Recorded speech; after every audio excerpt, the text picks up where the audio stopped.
You are watching and listening to the Electronic Intifada. I am Jon Elmer. This is the Resistance Report for day 727 of Israel's genocide. As always, we're going to start with these maps because the war is based on ethnic cleansing, and these maps show that. You're looking at a map from the International Organization of Migration and the Migration Cluster, which involves the United Nations organizations, the Danish and Norwegian refugee councils. And we're looking at, from each of the neighborhoods of Gaza City, we're looking at, on this map, dozens of arrows pointing from the neighborhoods in Gaza City down into the central area, the middle camps, Deir al-Balah, and down into the south, into Khan Younis in the Mawasi area. These were areas that the Israeli military said were safe zones. And as Nora reported off the top of the show, they're clearly not. They're killing people in these so-called safe zones every single day in their tents on the side of the road. People leaving are being killed on the roads. People's tents are being burnt in those middle areas. Attacks on the middle areas are consistent. And those were expressly told to the Palestinians in Gaza City in messages from the Israelis that clearly articulated areas that they could go to that they would be safe in. And those are updated from the moment of the evacuation orders from Gaza City. They're not old. They were fresh maps. They showed the coordinates on the maps. And then what we've seen for the last 3 weeks is those places are targeted as well. You can see on the top there that the IOM has the number at 446,000 people have left Gaza City.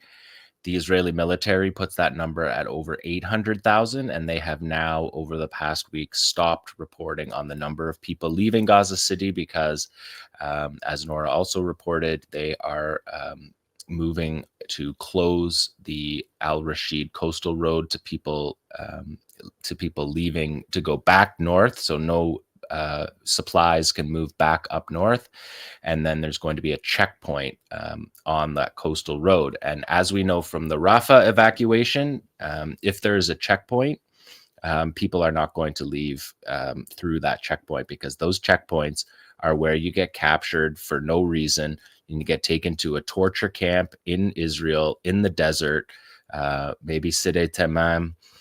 There's other ones, and you be tortured to death with no legal recourse. Your family doesn't even know where you are.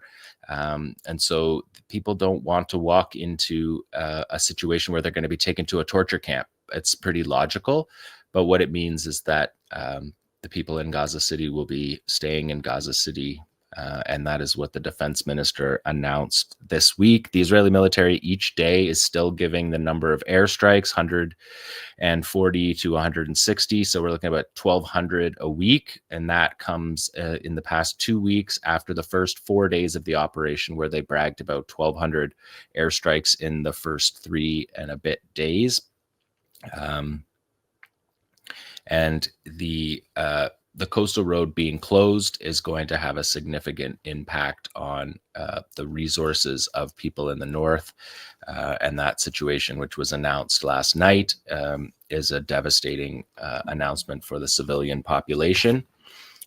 Let's take a look at these next couple of things. Netanyahu spoke at the United Nations on Friday. It was kind of like an evil clown show. He wore a QR code on his lapel pin that you could see atrocities, their atrocity propaganda that they think will tell the whole world that it's justifies a genocide of 2 million people. But also, sadistically, they brought these trucks. We're looking at photographs from the Israeli military, from inside a military truck, photographing 3 flatbed trucks carrying massive speaker systems that are being taken into Gaza. These were driven into Gaza by the military and taken into Gaza City in order to project Netanyahu's speech, which was to a virtually empty auditorium at the United Nations, because everybody walked out of that. That he wanted everyone in Gaza City to listen to his speech, at which in the speech he said the war will continue, which he also said after the meeting with Trump about the so-called surrender plan. He gave a Hebrew message that said that the war would go on as well. So inconsistency from the genocidaires. But if we look at the next picture, you can also see this is we're looking at a crane lifting those speakers up to broadcast that speech.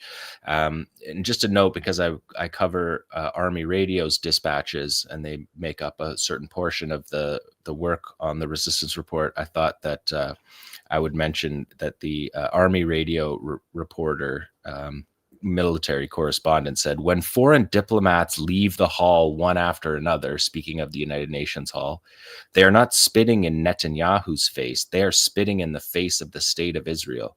So that's how they felt about that, which is probably true, what they were doing. Also, they, not just these speakers, but they sent SMS messages to people with audio snippets from the speech. So just really sadistic things going on that Hayam was talking about in the previous segment.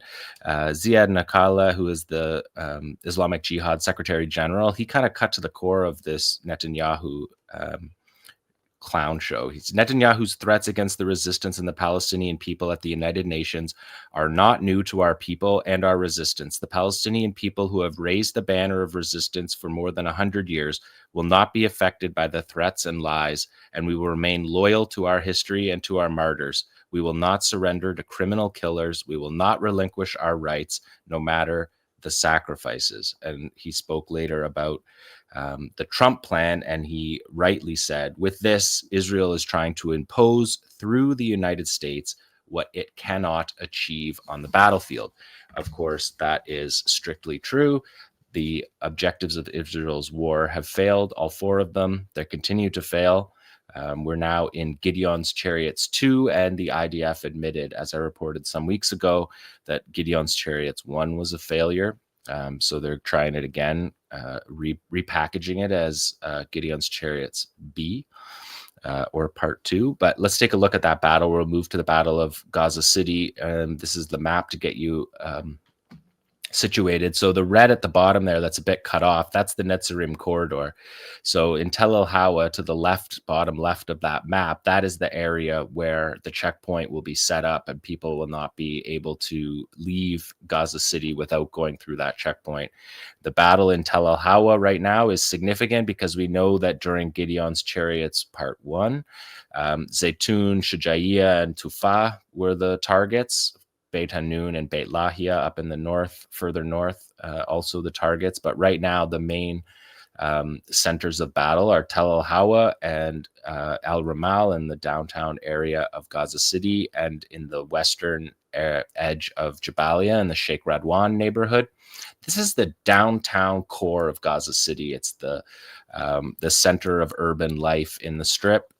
It's been largely destroyed. It was destroyed, largely destroyed over the course of the last 2 years, but also in the first battle of Gaza City, where Israel said they took full control, they defeated the Gaza Brigade, all that stuff that they say that are just simply not true. But yesterday, or on Monday, there was another breaching operation in Gaza City. The Army Radio reports that 5 IDF soldiers, including 2 officers, were seriously wounded and 6 others injured in a Qassam attack on an army encampment in Gaza City earlier today. The incident began around 5:20 p.m.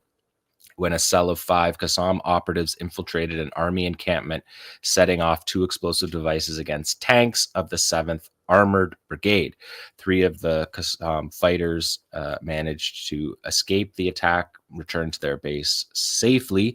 And just interestingly, this is Qassam's breakdown of it. Yesterday afternoon, Monday, Al-Qassam fighters managed to raid a gathering of Israeli army soldiers and vehicles inside the Rosary Sisters School.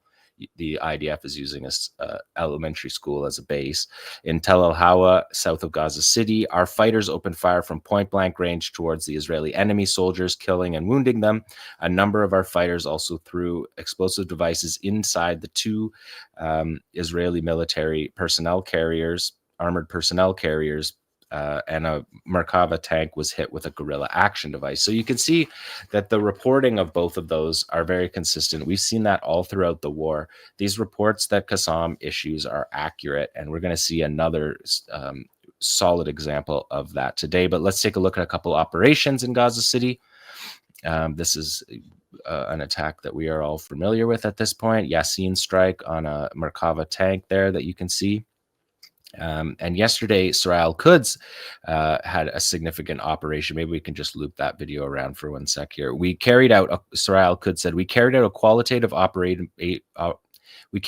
qualitative operation by detonating a house that had been booby-trapped and rigged with explosives in the Al Nasser neighborhood of Gaza City, with a number of locally made explosives and others from the enemy remnants that were reverse engineered. Return to sender operation. The house was detonated while the Zionist engineering force entered the place with the aim of booby trapping and detonating it. The resistance drone participated in the qualitative operation. So we may have drone footage of this, but I think that it is reasonable to surmise at this point in the battle that there's a shortage of cameras. The videos were never a significant portion of the operations, but at this point, you can imagine that there are fewer cameras, but it doesn't seem that there are fewer weapons. So this is definitely something that we will have to keep track of for this Battle of Gaza City, which is intended to be a long battle. Chief of Staff Eyal Zamir said the other day that every advance of the Israeli military is slow. There's no rush to the targets in the first part of the maneuver. The pace is very slow intentionally to maintain the security of the forces, so to protect their forces. He said the IDF is currently establishing defenders in the city, bases, outposts in the city to repel raids, and 3 large logistics centers inside Gaza City for the benefit of 3 maneuvering divisions. Fuel and water lines will be connected to them, and apparently also a desalination plant. This means they're preparing for many months of activity well into 2026 is the prediction from the Israeli military in that situation. So that is the battle in Gaza City. Just to give you a sense, what I was saying to Nora earlier, we're looking at about 150% of the attack tempo that we saw in Khan Younis in Gaza City. This week alone, 26 Yasin strikes against vehicles, 5 guerrilla action devices hand-delivered, 15 IEDs against tanks, 2 booby-trapped homes, 5 close quarters battles, 3 sniper operations, and 26 rocket and artillery operations. So 55 plus operations, qualitative operations this week, plus the 26 more artillery and rocket operations. Those are carried out largely by the Joint Operations Room. The other factions are all involved in this. And in the coming weeks, we'll show you some of their artillery videos, but the Popular Front was involved. The Democratic Front has been involved. The Mujahideen brigades have been involved.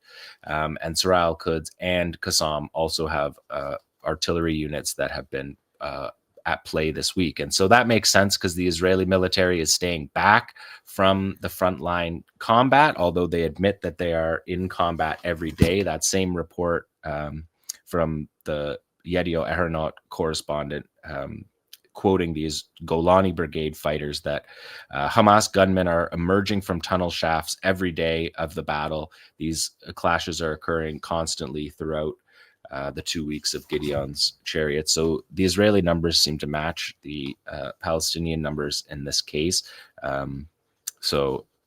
Significant tempo of operations that are happening early in this battle of Gaza City, and there will be a consistent. Obviously, the resistance at this point knows that they need to be prepared for a many-month battle. So I think you'll see that there isn't an operational spike at the beginning, but they'll wait till the Israelis are in position and attack them in those positions. So this week, we got footage of a resistance operation that I reported at length a month ago. The operation was on the 20th of August. So this is kind of like the ultimate fact check when we report on these stories, and then the resistance drops a video a month later. And fortunately, our reporting was tight, and the resistance video matched their reporting and largely matches the Israeli reporting. So let's take a look at that, because it's in Khan Younis.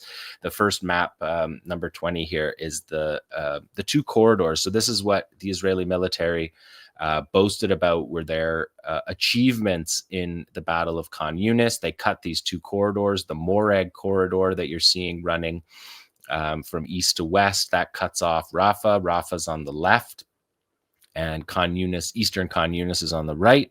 And that's a corridor that goes to where a settlement was. It didn't take any military accomplishments to achieve that corridor. It was farmland that was already destroyed by the Israelis.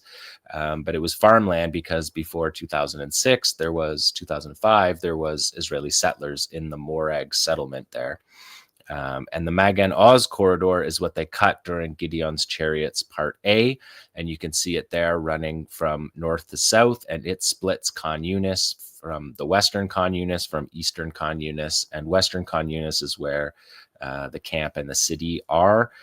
Eastern Khan Younis is spread out by farmland. Again, it's possible to make these corridors, but it's important to note this because this corridor is newly established, and this is where the Israelis have control. They don't really have control in the area where you see Morag corridor listed there, in that whole blue area of Eastern Khan Younis. They don't have operational control in that area. We reported on that for months during the second battle of Khan Younis in the past several months, that they clearly don't have control over that area. But these corridors are their quote unquote military accomplishments. So the fact that they're being hit is significant. Like I said, this operation was on the 20th of August. Let's take a look at the demolitions, because this is the number 21, shows you how the Israelis operated. They just mass destroyed along this corridor. That's how the corridor was made. So you're seeing Khan Younis on the left of that map. That's the city and the camps beside it, further west. And that is a corridor that has been cut by demolishing buildings. So that was their that's what they did. They didn't fight the resistance in Gideon's Chariots A. They said they weren't going to fight the resistance. They said they were going to fight infrastructure. So they destroyed people's houses and created these corridors. All of this to set up this operation, because this operation takes place in this corridor, in the one area, the strip of area that the Israelis believe that they have control over. The 𝐓𝐡𝐞 field report was accurate. Again, Al-Qassam fighters stormed this morning a new IDF position and targeted a number of Merkava Guard tanks with several Shawad explosive devices. Those are the EFPs that 𝐓𝐡𝐞 makes, guerrilla action devices, and Al-Yassin 105 shells. Al-Qassam fighters also targeted a number of houses where occupation soldiers were fortified, hitting them with 6 anti-fortification and anti-personnel shells. And machine gun fire.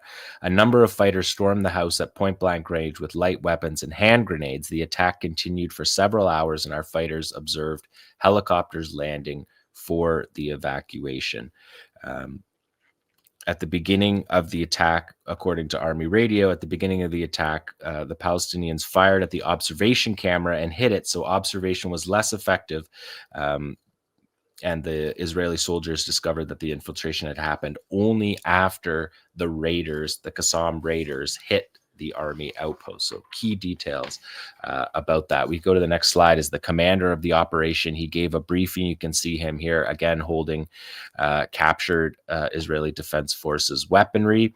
That's a Tavor X95, the bullpup rifle that he's got in his hands, and beside it it's an M16, but it seems like it's got an M4 barrel on it, but that's just a modification that the Israeli military makes, showing that it's a captured weapon. Both of those weapons are captured, and 𝐓𝐡𝐞 has shown these captured weapons at all kinds of points. After the resistance leadership, this is what the commander says. After the resistance leadership studied the enemy's behavior and its ground movements inside the Gaza Strip, specifically establishing a new combat position within population centers from which they launch attacks against our people, the enemy neglected that the resistance was closely monitoring them. Despite the enemy's complete air superiority and ground surveillance, our fighters were able to monitor enemy forces from the very first moments of the new site's establishment. So this is the establishment of an outpost, of a base, essentially forward operating base inside the Magen Oz corridor. The enemy failed to detect the presence of our fighters, and the opening of the tunnel was used 4 times in a row. So they used a tunnel that the Israelis said they had decommissioned. They used the eye of that tunnel 4 times. The site of the operation and the collection of accurate details was gathered precisely 1 day before executing the operation. So significant intelligence, surveillance, and reconnaissance, which we will see in this next slide that shows that operation, the intelligence, surveillance, and reconnaissance aspect of that operation. The commander is articulating right now what I already told you that he said, and you can see him there again with his weapons. But here we're seeing drone footage now, again, resistance drone footage being used in these operations. These are qualitative operations. That's showing where the base, the forward operating base is. And you can see there's just destruction all around it. So the Israelis believe that by destroying everything around these areas, the resistance won't be able to move. But we're watching right now on camera the resistance move using tunnels, being able to access there. They're looking at one of the positions. You can see that the blanket in the window is the new soldiers in a window, the only blanket in a window in a house. And there's the camera right there that they shot out. And because they shot out that camera at the beginning of the operation, the Israelis actually don't have strong numbers about how many people participate in the operation. The numbers range from 15 to 25, but they don't fully know, because by the time they understood the operation was happening, the fighters were already on top of them. We can look at that in number 24 here, when the fighters are emerging from the tunnel. So you can see them passing out there. There's the Yassins that are being passed out. There's a stretcher being passed out to capture a soldier. There's a guerrilla action device. And look at this massive hole in the ground. This is how the Israelis believe that they destroyed this tunnel, by digging this hole. They give this idea that they're in the tunnels fighting and trying to save their captives. They're not. When they find a tunnel, they bring in their bulldozers and their excavators, and they dig this hole. This hole looks like it's at least 10 stories down. I mean, it could be more. You can see the fighters walking up, and they're cloaked. But that's the way that Israel believes that they're destroying these tunnels, is by breaking it in half at one point in the tunnel. But we know that the tunnels are a spider web, and the fighters can simply move through the part that's been broken to access the rest of the tunnel network, or use a bypass to just go around these holes. So just giving you a sense of like how massive this hole is, and how futile this Israeli attempt to avoid fighting in tunnels, because the Israeli infantry is not allowed to fight in tunnels. There's only a small group of Yahalom tunnel unit fighters that are able to fight in tunnels. If infantry, soldiers, armored brigades find a tunnel, they flag it, and that's it. They take a selfie with it. They've said this before, and they wait for the Yahalom unit. They don't go into the tunnels. They're not in the tunnels fighting. The Yahalom unit's not in the tunnels fighting either, but definitely the infantry is not. We can look at the next slide here, because I broke down each part of this. So this is the stretcher. The Israelis saw this as well from their drone footage later, but this is a soldier capture operation, just as 𝐓𝐡𝐞 told us would happen in this next stage of the war. Their goal was to make these operations high qualitative operations, high quality operations that bring the fight directly to the Israelis, with the goal of capturing soldiers. So we can see in the next slide here, you're going to see the guerrilla action device. There you can see the bark. So the strategy is to bring these weapons, which didn't exist, that you can see it, the fighters holding it there, the orange canister that he's holding there, a smaller Shawad, essentially. This was built more than a year into the war to carry out this next stage of operations. And these operations that the Israelis have discovered, the resistance discovered about the Israelis, is that they can get close to these tanks. They can get right up beside these tanks. And if you have a lighter canister than the Shawad, which is heavy, if you have a lighter canister, you can simply drop these right down through the open hatches of their vehicles. And that is what we have been seeing, which is a much higher percentage operation than firing a Yasin 105 at a tank, which sometimes penetrates the tank and kills the crew. We know lots of stories of that, and that's how most of the Israelis have been killed in this battle, in this war in Gaza, in the genocide. But not all the time, because the tanks are well protected. But this guerrilla action device delivered through the hatch, carried into an intimate setting, with the full control of the fighter to pick the spot to hit. This is an adaptation that the resistance has made, and I think it's remarkable that they're able to build these weapons as the war is going on. So that's what we're seeing there on this slide. The next slide is them coming up the hill, and you can see again just how deep that hole is. You can see the fighter there with his Yasin 105.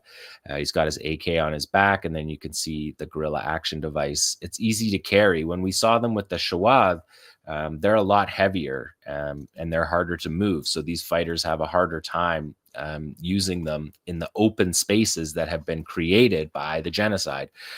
Israel's eliminated all of the buildings around all of these areas that make the fighters have to pass through open areas. We can see the next one is a similar one of that. These are the fighters cloaking themselves.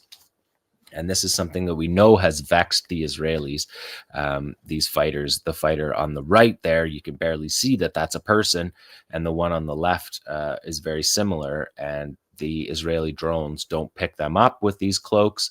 And also, just to look at that picture, it just puts lie to every snuff video that the Israelis have shown about killing fighters who are walking in groups of 3 and 4, clearly families and friends, not fighters. This is what the fighters look like. And Israel massacres them with drone strikes and then puts out the video and says, oh, we killed Hamas fighters.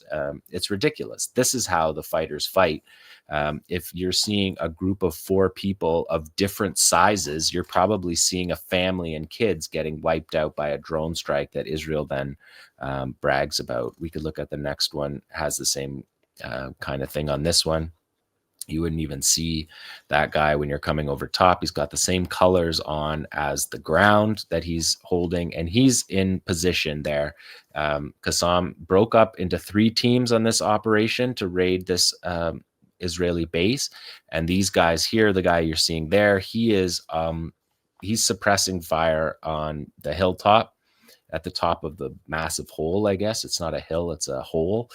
And he's providing covering fire. And the next slide, you'll see the archer there. He's got, looks like an F7, which is a North Korean fragmentation warhead, which is what 𝐓𝐡𝐞 said was used. And also they used thermobaric warheads, they're TBGs, that are built in Gaza. Unfortunately, they can't make the cameras in Gaza right now, so that I think we'll have to track that going forward. And now let's watch them get into position here. Oh yeah, the closer up one, nice, tomorrow. So now here we see them moving across. And again, all these buildings are destroyed, so the fighting in the alleys has been removed because there's no alleys anymore. But the fighters, you can clearly see, they make it right up to the position. You can see the guerrilla action device being carried there. And this fighter says, I ask God to grant us success for this work, and that this work be revenge for all the martyrs, all our martyrs, from our leaders and our soldiers to all the sons and daughters of Palestine. You can see the stretcher there that he's got beside him. And they're accessing this point from a different tunnel. So they're using the same tunnel, but they have different ways out of it. And again, look at all that open space. Israel destroys that. I showed you that in the map to set this operation up. They destroy this massive 15-kilometer wide 15-kilometer long tunnel corridor that you can see the tunnel there actually in that shot. You can see the tube of the tunnel coming up. Maybe we'll loop it one more time. But Israel believes if they destroy all of the buildings, that the fighters will have to move through open space, which will allow them to be targeted by drone strikes, which is what we see happening, because the Israelis are not on the ground fighting face to face. They have not been doing that at any point in this war. They're always zipped up in their armor. But this is one of the teams. So they split into 3 teams. See, watch here when he comes up. See there, that concrete at the top there, that's the tunnel exit point. So he's exiting from a different spot than everybody else in the middle of that tunnel. And they're approaching the base. And there was 3 teams approaching the base, and we lost contact with one of the teams. Those fighters were killed, and we saw them. They were the ones who were taking on the tanks that 𝐤𝐿 said, and that unit was killed taking on the tanks. And the Israelis published a video of the tanks running over one of the fighters, and that was how they celebrated this, what was otherwise a total defeat of their forces in this raid. They tried to, they think that shows some kind of strength to have a tank run over a wounded fighter. These are basic war crimes that, because of this totality of Israel's crimes, get kind of left behind for all the others. Let's look at the next slide here. So what we're going to see here is, you can see how many fighters are taking clubs. This is different than all of the fighters that we've seen before. But you're going to see 2 fighters here in the blur. They're going to join, and the guy on camera says that here is the commander of our mission, and he says our leader, and it's beeped out. So presumably the guy on the right there is their leader. Whether that means he's the battalion commander or what, we haven't had full response from 𝐤𝐿 on that. They are still not officially acknowledging their cadre when they're killed, and that has been consistent. But he says here, he says our leaders before our soldiers, which is the motto that we've heard from 𝐤𝐿 throughout this war. We offer our leaders before our soldiers. This is a common movement motto. So I'm going to show you this next slide. This next video is going to have audio in it, so just a heads up, they're shooting. But just to give you a sense of what this operation sounded like without my description.